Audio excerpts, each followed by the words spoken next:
Assalamualaikum warahmatullahi wabarakatuh. Nama saya Muhammad Junya Dewal Haq dari KPI 5C.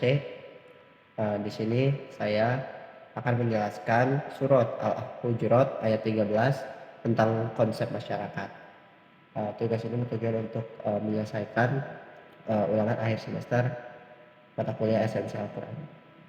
Lanjut. Uh, Pertama, di sini ada konsep dasar. Konsep masyarakat itu menurut Al-Quran mencakup nilai-nilai takwa, keadilan, keseimbangan hidup, dan solidaritas sosial, dan penekanan pada kemajuan ilmu pengetahuan. Al-Quran ini mengajarkan umat manusia untuk menjalani kehidupan yang taat kepada Allah, adil, seimbang, saling membantu, berorientasi pada kemajuan ilmu pengetahuan demi menciptakan masyarakat yang berkualitas dan mendekatkan diri kepada nilai-nilai kebenaran. Nah, setelah konsep dasar mungkin saya membacakan Al-Hujurat ayat 13. A'udzu billahi minasyaitonir rajim. Bismillahirrahmanirrahim. Ya ayyuhan nasu inna khalaqnakum min dzakarin wa unsa wa ja'alnakum syu'uban wa qabaila lita'arafu. Inna akramakum indallahi atqakum innallaha alimun khabir. Wahai manusia, sungguh kami telah menciptakan kamu dari seorang laki-laki dan seorang perempuan.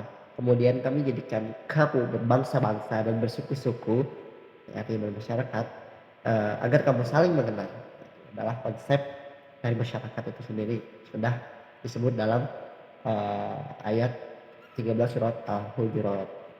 Sungguh yang paling mulia di antara kamu di sisi Allah ialah orang yang paling bertakwa. Nah, ketika Allah menciptakan manusia, Adam dan Hawa, ya, tak lain dan bukan ya untuk bertakwa kepada Allah Subhanahu Wa Taala. Kita umat Muslim semuanya manusia hanya untuk beribadah kepada Allah dan bertakwa kepada Allah. Selanjutnya, sungguh Allah Maha Mengetahui dan Maha Teliti. Dan selanjutnya, untuk membahas surat Al-Hujurat ayat 13 tentang konsep masyarakat ini, harus ada tafsir dari tafsir. Yang pertama saya ambil dari tafsir Quraisy Shihab yang dalamnya adalah, wahai manusia, sesungguhnya kami telah menciptakan kalian dalam keadaan sama dari satu asal, yaitu Adam dan Hawa.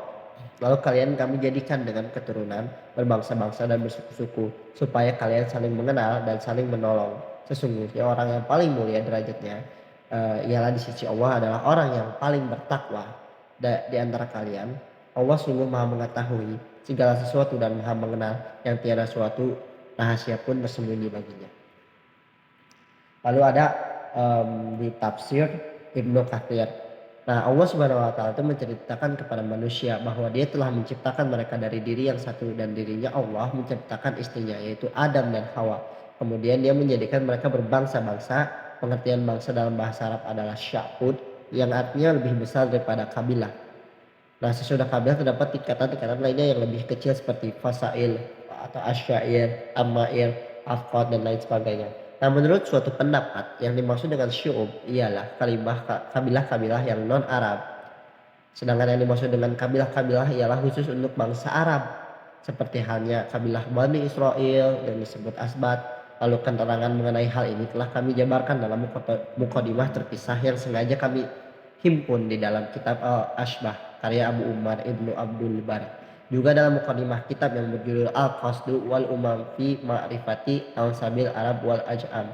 Pada garis besarnya semua manusia bila ditinjau dari unsur kejadiannya yaitu tanah liat sampai dengan Adam dan Hawa sama saja. Nah, sesungguhnya perbedaan keutamaan di antara mereka karena perkara agama, yaitu kenyataannya kepada Allah dan Rasul-Nya. Karena itulah sesudah melarang perbuatan menggunjing, dan menghina orang lain, Allah Subhanahu wa taala itu berfirman mengingatkan mereka bahwa mereka adalah manusia yang mempunyai martabat yang sama. Jadi kita tuh diciptakan oleh Allah Subhanahu wa taala, manusia diciptakan oleh Allah Subhanahu wa taala setara, derajatnya setara semua. Jadi tidak boleh ada yang merendahkan satu sama lain.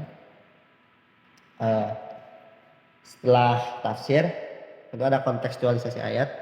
Kontekstualisasi ayat ini mengacu pada pesan Allah kepada umat manusia tentang kesetaraan asal-usul manusia dan penekanan pada takwa sebagai ukuran keunggulan di hadapannya. Nah, ayat ini mengingatkan bahwa perbedaan etnis, bangsa dan suku bangsa hanya sebagai sarana untuk saling mengenal dan bukan sebagai dasar untuk klaim superioritas. Kecemerlangan sejati terletak pada tingkat takwa dan ketakwaan seorang kepada Allah Subhanahu wa taala. Lagi-lagi takwa, takwa, takwa.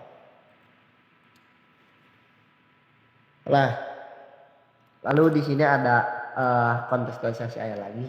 Jadi di poin-poinkan. Pertama ada tentang kesetaraan manusia.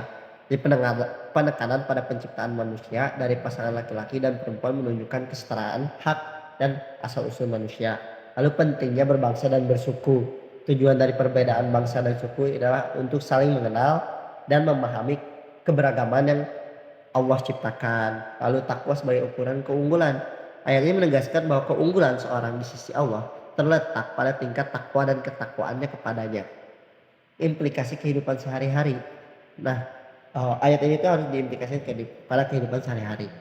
Kontekstualisasi ayat ini mengajak bahwa umat muslim untuk menghargai keberagaman, menghormati hak-hak asasi dan membangun masyarakat yang adil dan inklusif.